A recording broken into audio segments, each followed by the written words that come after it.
Yo, yo, yo, it's your boy, Super Saiyan Mayne Train, coming back at you again with another YouTube video. And today, we're going to be covering what my training plan will be for this outdoor 2018 track and field season. Anyways, before I get started, I kind of want to tell you guys what all my personal bests are. And there's going to be a ton of you out there who are a lot faster than me. I'm not a Division I athlete. I just really thoroughly enjoy running. I always like to get advice from other runners just so that I can compare what I'm doing to what they're doing and just, you know, make some changes. So I'm not a speedster, I'm more of a long distance guy, and pardon my voice if I sound sick. It's probably because I am a little sick.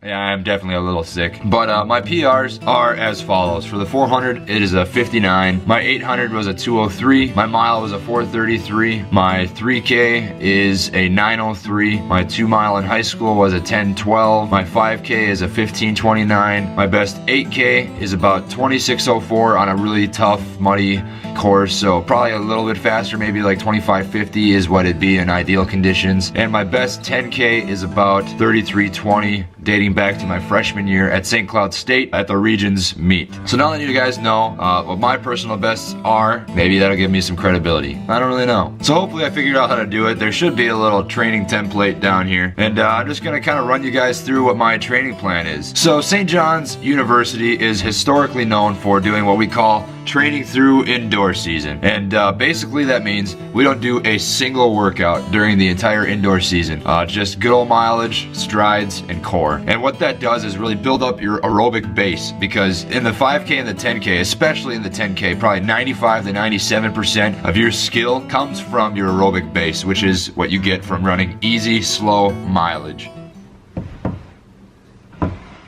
My ladder just about fell on me. Pissed. That would have really freaking hurt. So you'll notice that the first 6 weeks say easy by them. And that's because I'm going to be running that mileage at about 710 to 740 pace, depending on how I feel. And the reasoning for that is every single season that I ever run, my biggest problem is never under training. I always come into the season in super great shape and end up burning out at the end of the season. And that's because I start running too hard too early. My preventative measure to make sure that doesn't happen to me this time is to back my mileage pace down dramatically until later in the season. After those first 6 weeks, you're gonna notice that it says 80-20. And what that means is 80% of my mileage is going to be at an easy pace, ranging from 710 to 740 pace, and the other 20% is going to be at a moderate pace. And moderate is the key word here, because none of your mileage should be hard except for your workouts. Our training philosophy from our coach is take your easy days easy and your hard days hard. It utilizes your body when you need to utilize it, you know? You're gonna get way more out of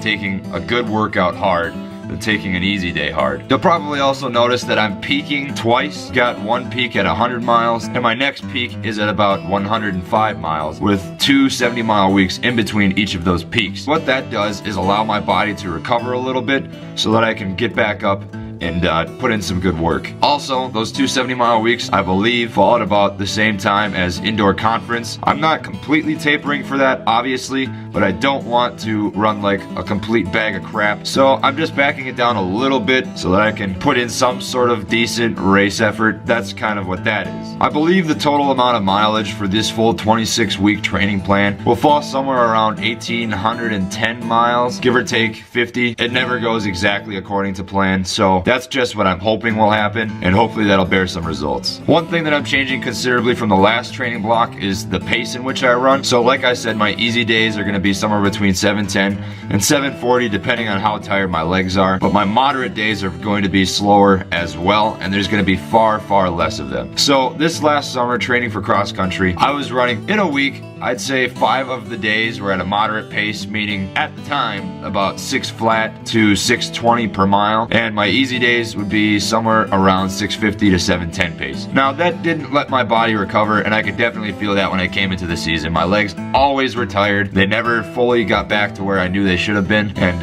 it just kind of wrecked me. So moving forward, my plan for moderate mileage is somewhere between 610 and 640, and for my easy miles to keep it between 710 and 740. I'm also increasing the amount of mileage that I'm running from last year. I peaked at about 90 miles this last cross-country season, and I'm bringing that up about 15 miles this time around. You'll also see that I am implementing core 3 times a week. What my core routine is, as I've mentioned in my previous YouTube videos, is 3 sets of 50 push-ups, 3 sets of 50 sit-ups, 3 sets of 1-minute planks, and I'm implementing a few new things to help work on my stability and flexibility, and that is 3 sets of 25 single leg squats on each leg and 3 sets of bar squats, the bar weighing about 35 or 40 pounds depending on the bar. I'll be doing that core routine Monday, Wednesday, and Friday. 3 days a week is plenty. Then we move on to strides. I'm going to be doing strides 3 days a week, and it's going to be about 6 to 8 strides, 100 meters each at about 85 to 90% effort. Now I'm going to tell you guys what my racing strategy is for indoor. So if you guys keep up with my racing at all, you're probably going to see that I'm racing the mile, and you're going to think, why the heck are you racing the mile if you're not a speed guy? And that's because the mile is not anywhere near as physically taxing as racing a 5K. As our coach always says, you can only dip into the well so many times, and I don't want to waste them on an indoor race that I couldn't race anywhere near as fast as I could for outdoor. So my plan is to race basically just the mile all the way up until the meet before indoor conference, and I'll probably end up racing either the 3K or 5K before conference. That way I can get into one of those races and hopefully score some points for the Johnnies. But until then, I'm not going to be taking it very seriously. It's just going to be pure mileage, just easy running. With that said, I still have goals, and I'd like to tell them to you regarding indoor. My goals for indoor this season are as follows. So my goal is to be somewhere between 425 and 428 for the mile. For indoor, I would also like around 850 in the 3K or around 1530 to 1540 in the 5K. That should set me up pretty well for outdoor season.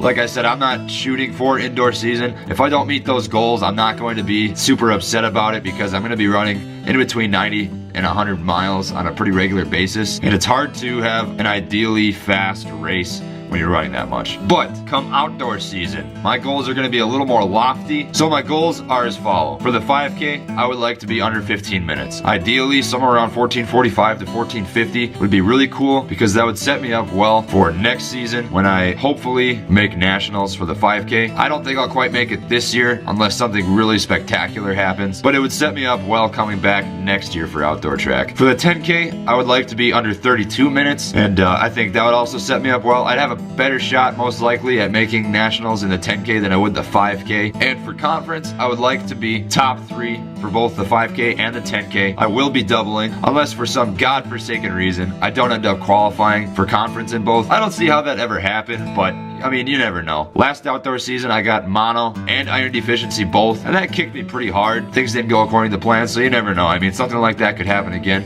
Knock on wood, I really hope they don't, because that was fucking awful. And that's about that. If you have any questions about my training regimen, feel free to let me know. I think I was pretty thorough, but maybe there's something that I missed. You can always just leave a comment in the comment section, or message me on my Facebook page or my Instagram. I love chatting with you guys. It's super fun. So if you guys want to talk with me about running, I promise you I'll never turn you away. It's something that I'm always going to be down to talk about. But on that note, I'm gonna go. I gotta eat some food or something. Maybe take a nap. I don't really know. But yeah, peace, love, and praise the booty.